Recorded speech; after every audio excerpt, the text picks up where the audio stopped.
Yeah, no, we're a nonprofit. I mean, for a legitimate non-for-profit business, we couldn't even reach our own followers. Forget new followers. We couldn't reach the 122, 130,000 followers that we had.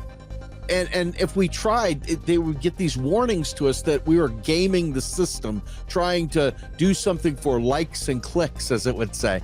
And it would literally put our page in suspension. Hey, it's Jordan. I am in Flint, Michigan, East Palestine, Ohio, Tumwa, Iowa. Please support the only independent outlet on the ground covering what the corporate media covers up.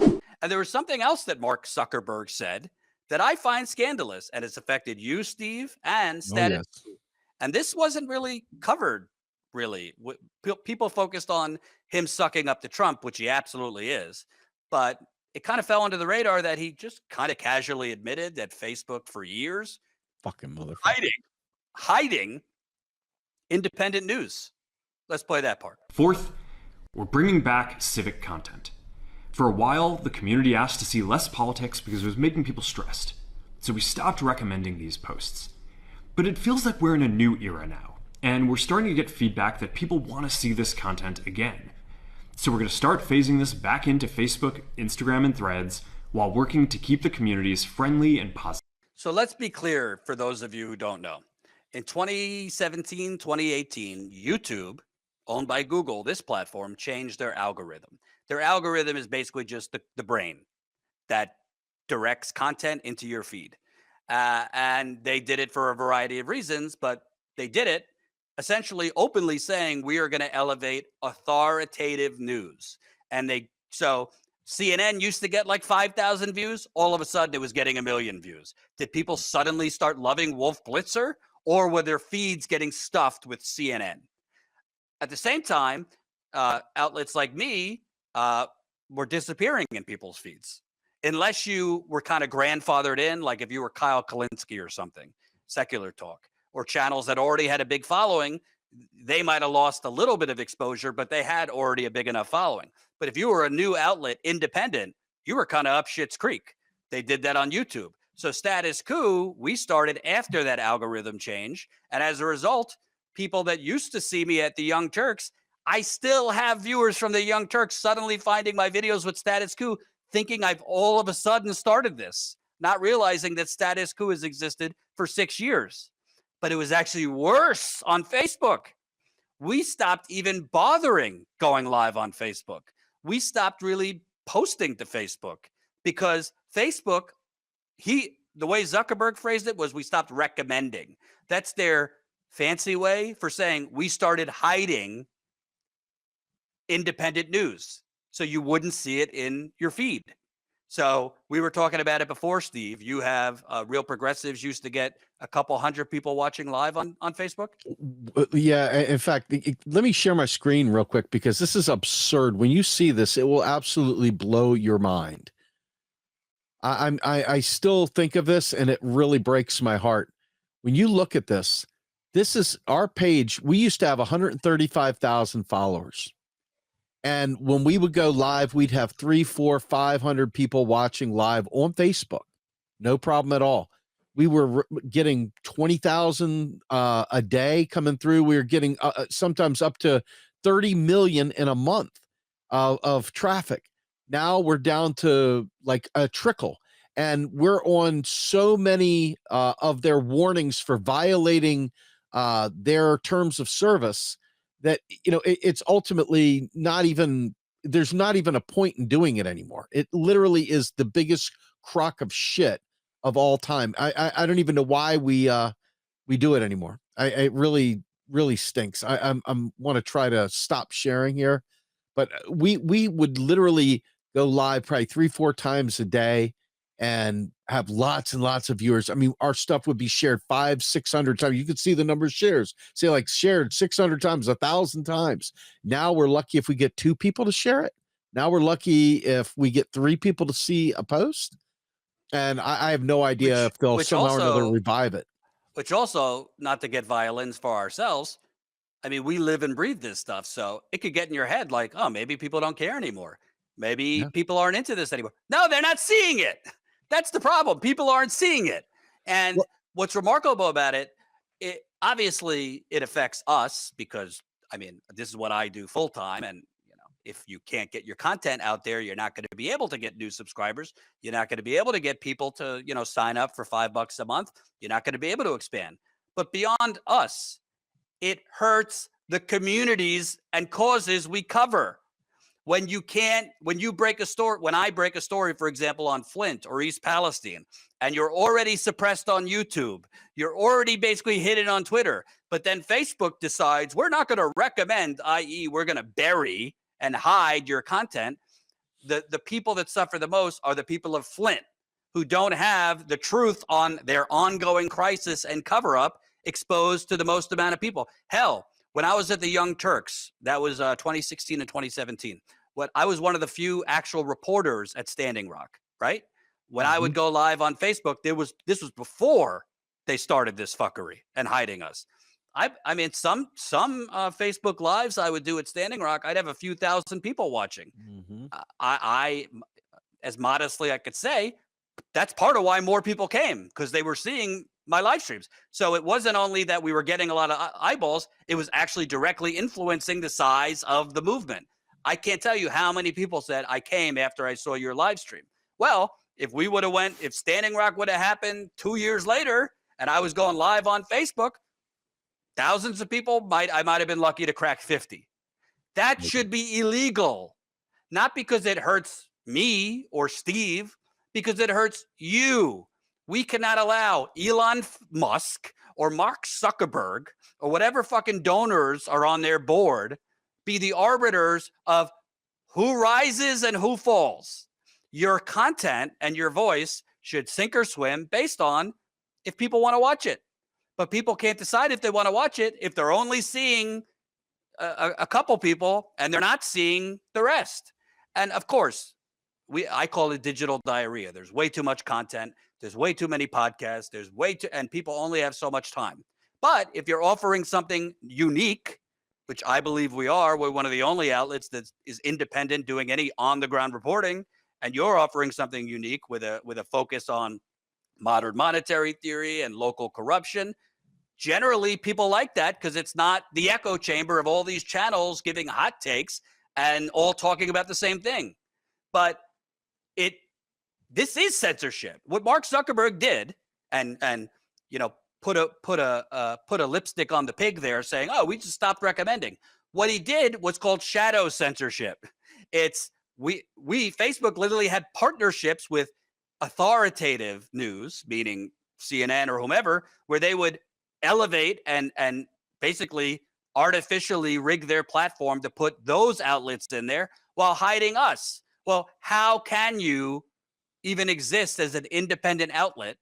How can you actually get journalism out there if these are not public utilities but are private companies and you're just at the mercy of the algorithm? And I guarantee you they're changing it now to elevate news. Maybe it will benefit us now until the next crackdown 2 years from now, where they start changing their policies. This happens on YouTube. This happens on X.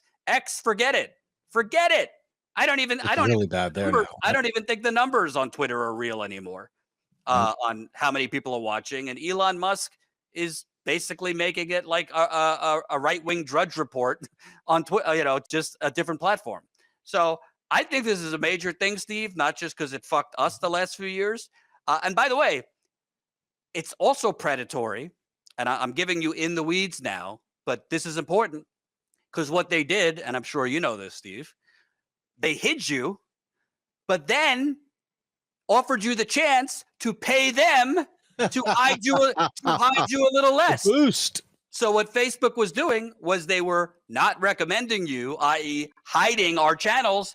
And then on occasion, because there's been a long period where they would deny our ability to boost posts, meaning to pay them to increase the exposure of posts, calling us political advertising. So a lot of times we can't even post. Like I've broken stories on Flint, in The Guardian, in Vice News, in a couple other places where they wouldn't let me boost the posts on Facebook because it was political advertising. But for a lot of other people, they allow you to pay them money. They recommend start at a $50 a day budget and do it for 7 days So we'll hide you, and then you could pay us money to unhide you. How is that even legal? I could go on, Steve. You take it. Yeah, no, we're a nonprofit. I mean, for a legitimate non-for-profit business that has we were approved to be a nonprofit because we have a public good. We have something supposedly valuable to offer to the public. We couldn't even reach our own followers. Forget new followers. We couldn't reach the 122, 130,000 followers that we had. And if we tried, they would get these warnings to us that we were gaming the system, trying to do something for likes and clicks, as it would say, and it would literally put our page in suspension. So I don't know. I'm so over fighting. Can you please fucking hit the share button? Can you please hit the like button? I hate asking people to do the most basic shit. You know what I mean? It's ridiculous. I think why this animates me so much is not just because it affects me, but I think there is a real psyop out there. Yeah. Oh, absolutely. And I think there's a real myth out there. And I've been told this by editors at major outlets on why they don't want to do a Flint story with me, or why they don't want to pick up one of my investigative pieces on a local corruption story. And they tell me that's not what people care about. For better or worse, people want, the political horse race or conflict. And I think a lot of people truly believe that Americans don't care about the substance. Americans don't care about stories of local corruption or exploited communities. Not so. I've got all the market research in the world. You know what that market research is? I didn't spend a dime on it. Well, I did through you. I've been around the country for the last almost 10 years. I've been to 35 states, at this point, probably 100 cities and towns. I've interviewed thousands of people on camera and off. The masses do give a shit about these kinds of stories. The problem is they don't see most of the time these types of stories. They're not exposed to these kinds of stories on their local news, on CNN, or on the platforms that are supposedly crowdsourced news like YouTube, right? They don't see them. It's not in their feeds. They're seeing hot takes about, I don't know, Ben Shapiro, or Will Smith slapping Chris Rock, or name your fucking stupidity. And I'm sure we all love a little popcorn from time to time. But the point is, these algorithms are pushing into your feed basically infotainment and hiding actual news. And the government doesn't seem to care about that because the actual news is kind of critical of the government. But everybody should care about this because obviously we're not for outright censorship, which is just removing things. But this is, to me, a more systemic form of censorship because it's picking winners and losers. And how do you take down the corporate media? How do you take down the legacy media if people don't see your content? People are very busy. You, the audience, are very busy. You don't have time to, it was so bad on YouTube for a while. Colin, come on for a second. You remember that particular stretch of time where literally we were going live and I don't know, maybe we were getting 75 live viewers? And, yeah. And subscribers were telling us, we don't see when you're live. We don't get a notification. To the point, Colin, we had to start paying $500 a month that we didn't have on a text service so that we could literally text directly to viewers, hey, we're live. Not only that, and that's funny because my mom is the one who would always tell me of oh yeah, what have you guys been up to? YouTube never shows me your stuff, so I never know when you're live or when a new video is posted and stuff. And that's my mom who's subscribed to our channel and stuff. So that's it's better now, but it was real bad for a while. It's just ridiculous because whether it's us who does it full time or you who works a full time job but does this as a passion, if we are a free market means you succeed or fail based on the merits, based on the product you're offering, right? And this is all manipulated algorithmic bullshit. And Mark Zuckerberg, the fact that it's been normalized and he could just, at his whim, as he's sucking off Donald Trump, and that's what this is, just decide, yeah, we're going to start recommending again, i.e. we're going to take the big blanket off of independent news. I mean, I'm happy if it benefits us now, but it should have never got to this. Because frankly, if they wouldn't have done this shit on Facebook, on YouTube, I'm pretty sure Status Coup would be well over 1 million views right now. Absolutely. Well over 1 million subscribers. I'm pretty fucking sure we'd have enough money to hire a few reporters. And I'm pretty sure Real Progressives and your channels would have been doing a lot better. Absolutely. No question. I mean, isn't that like deserving of some sort of like monetary damage? I mean, they really inflicted legitimate pain and suffering. I mean, I granted the Constitution, free speech, and all that shit is literally only about the government blocking your speech. On a private platform, private rules, they can do whatever the fuck they want, unfortunately. But these are de facto public entities, in my opinion. These are de facto public spaces and should be treated as such, and they should be turned into public spaces. They should literally be given that kind of space in our government, in my opinion. And you know what? There are crucial life or death services that people depend on and government depends on, that they use Twitter, Facebook, and others, like during a hurricane, during a wildfire, to get the message out. So there's a lot of utilities that are used through these platforms that go beyond a private company. So bottom line, we need to get Elon Musk, Mark Zuckerberg, Jeff Bezos, and all these fuckers out of control of these companies. And you, the audience, I'm sorry to give you homework. You need to look into something that might make your eyes gloss over. It's called the 1996 Telecommunications Act, signed by one Bubba Clinton. Because Bubba Clinton, if you think Reagan deregulated things, Bill Clinton deregulated to the media. And his deregulation of the media allowed the corporations to consolidate all the media.